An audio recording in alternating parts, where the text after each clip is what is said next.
Por que será que geralmente orquestras sinfônicas só tocam obras de compositores mortos? Cadê o repertório que está surgindo hoje em dia? Não sei se você já se questionou sobre esse assunto, eu me questionei muito até pelo fato de estudar justamente orquestração, instrumentação, composição erudita, ter feito uma faculdade de música voltado para a escrita, entre outras palavras, de música de concerto. Uma questão importante para a gente pensar, entender e então agir enquanto criadores musicais se queremos escrever música para grupos como uma orquestra sinfônica. Olá, criador musical, se você é novo por aqui, seja muito bem-vindo. Meu nome é Rafael Piccolotto de Lima, eu sou um compositor, arranjador, diretor musical, produtor e educador, agora focado muito aqui nesse universo online. Seja muito bem-vindo. Eu acho que um ponto controverso aqui, né, mas um ponto relevante para a gente conversar. E eu vou trazer 5 razões que ao longo do tempo eu fui entendendo da maneira dos programadores pensarem e por que novos compositores não têm muito espaço nesse universo sinfônico, nesse universo de concerto. Então, 5 pontos aqui a gente a discutir. Depois disso, uma reflexão sobre o fazer musical de nós, criadores musicais. Uma coisa, pensamentos que eu passei durante a minha graduação e questionamentos que eu tenho até hoje, mas eu acho interessante e relacionados justamente a essas razões, esses pontos discutidos da orquestra. E por final, aqui eu vou dar uma sugestão para criadores que queiram entrar nesse universo e também um pedido / sugestão para os programadores das orquestras. A primeira razão é uma razão muito simples e básica, que na realidade eu vim a conhecer mais recentemente, foi o fato dos direitos autorais, conversando inclusive com a direção, com pessoas que programam concerto para orquestras, mencionando como não existe um orçamento, né, para as orquestras pagarem direitos autorais de novos compositores e, quanto mais, encomendar e pagar justamente, né, por obras de novos compositores. Nesse sentido, então, a razão monetária, um limite financeiro, é uma das razões porque orquestras não tocam obras de novos compositores, porque isso iria encarecer o custo dos concertos comparado a obras que já estão em domínio público. O que eu acho um motivo, a minha vontade de dizer ridículo, mas eu acho que é um motivo muito questionável, porque ao fazer isso, justamente as orquestras não impulsionam novos criadores a trabalharem com orquestra, não incentivam que novas obras aconteçam e que essa música se renove.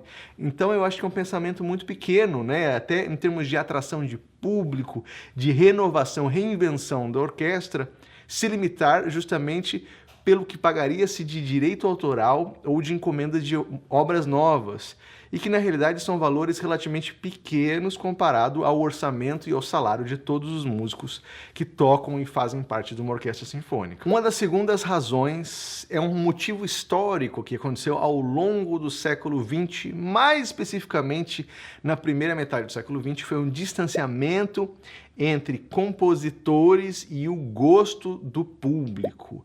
Uma música muito experimental, uma música quase que, entre aspas, científica, que não se relacionava tanto com o público, ou seja, era uma música para poucos intelectuais, poucas pessoas interessadas nessa música altamente cerebral. E isso fez com que a música se distanciasse do público e as orquestras começassem a tocar mais obras de compositores de momentos anteriores, criando aí então um hábito das orquestras de tocarem compositores anteriores e não compositores atuais. Porque se pensarmos em momentos históricos anteriores, justamente, estou até falando várias vezes anteriores, me desculpem aqui, mas durante o romantismo, durante o classicismo, as orquestras estavam tocando as obras, né, contemporâneas daqueles momentos, né, dos compositores. Qual seria a nova sinfonia de Beethoven, qual seria o novo concerto de Mozart, etc. e tal. Então a música, as criações dos compositores eram apresentadas pela orquestra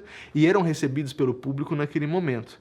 Nos dias de hoje, na realidade, a partir aqui do meio da primeira metade do século passado, houve esse distanciamento. As orquestras começaram a preferir tocar repertórios mais antigos, que se relacionavam mais com o público do que compositores atuais, que estavam numa linha muito mais experimental. O terceiro motivo é o próprio gosto dos músicos e da plateia. Existe uma expectativa de ir a uma orquestra sinfônica e ouvir um clássico. Clássico no sentido de uma obra que ficou aí, que resistiu ao tempo. Aquelas obras famosas, aquelas obras que todo mundo já conhece. Existe uma expectativa do público e também dos músicos. Muitos dos músicos, inclusive, têm uma certa resistência a obras novas e a estéticas musicais que são diferentes desses períodos aí pré-século XX, ou seja, existe uma expectativa dos músicos a ficarem tocando músicas de barroco, músicas do classicismo, música do romantismo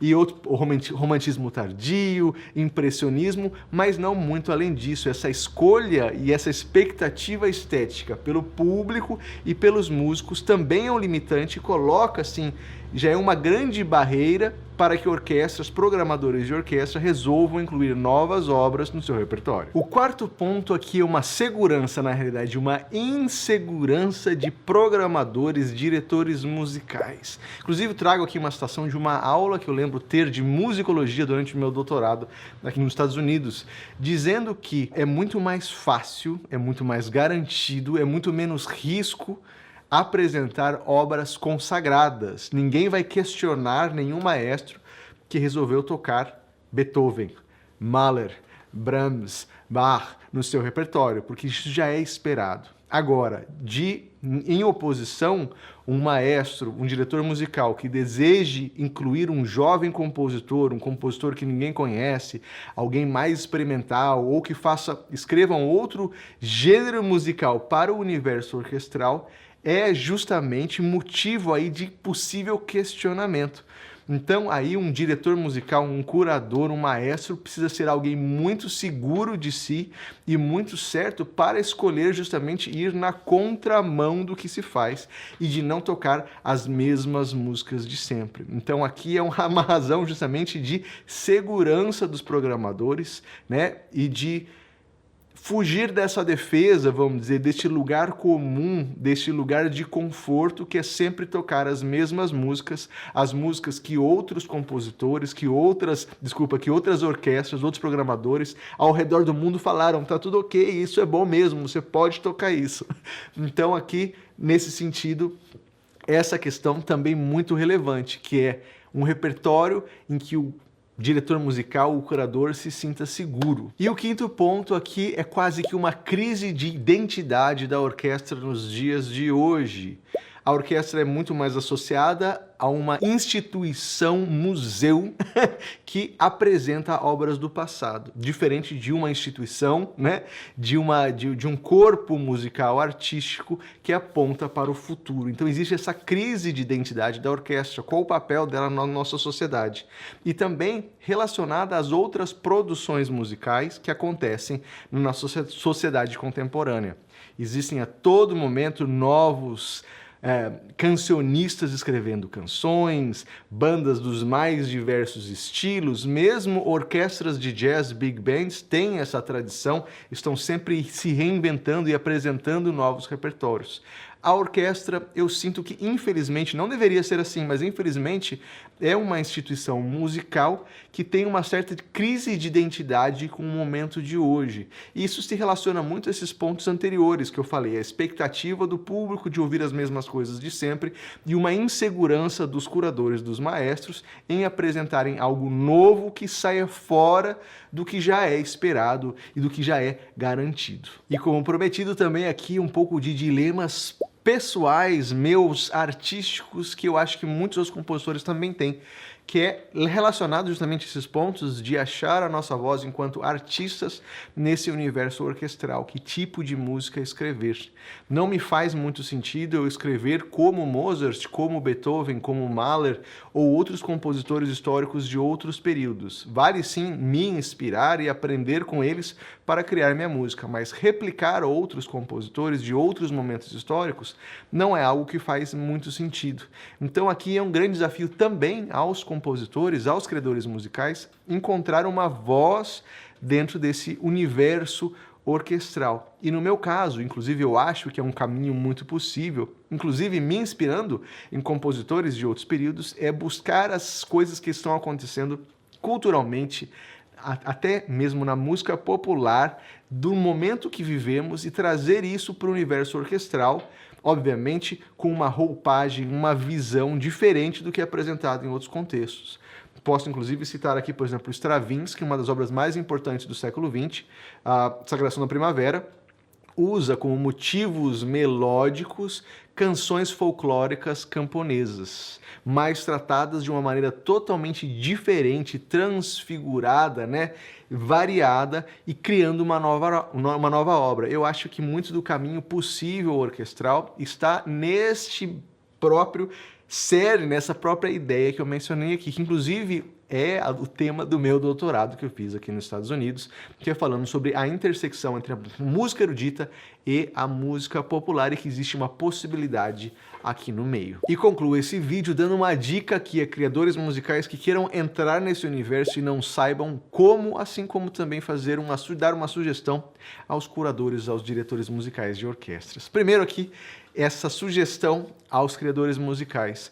Procure maneiras de criar miniaturas do universo sinfônico que você quer trabalhar e, dessa maneira, realizar os seus próprios projetos, ao invés de ficar esperando uma orquestra te chamar, que vai ser uma coisa muito difícil. Uma possibilidade é, talvez, entrar em concursos onde há possibilidade de ganhadores serem apresentados pela orquestra ou terem uma encomenda orquestral.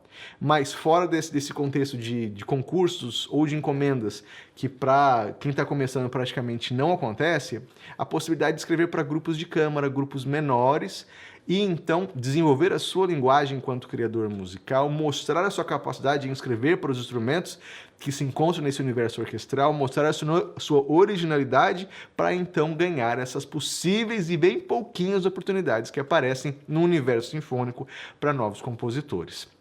De outro lado, aqui uma sugestão aos curadores, aos diretores musicais e maestros de quererem renovar e serem corajosos ao fazerem os seus programas para incluir, sim, novos compositores, para dar a chance para novos compositores escreverem, incluir esses novos repertórios e criar uma renovação desse universo sinfônico que eu acho que é muito bem-vindo. Obviamente não abandonando os clássicos do passado, mas sim dando ao lado dos clássicos uma porta para as novas criações, de cabeça muito aberta. Espero que você tenha gostado desse vídeo.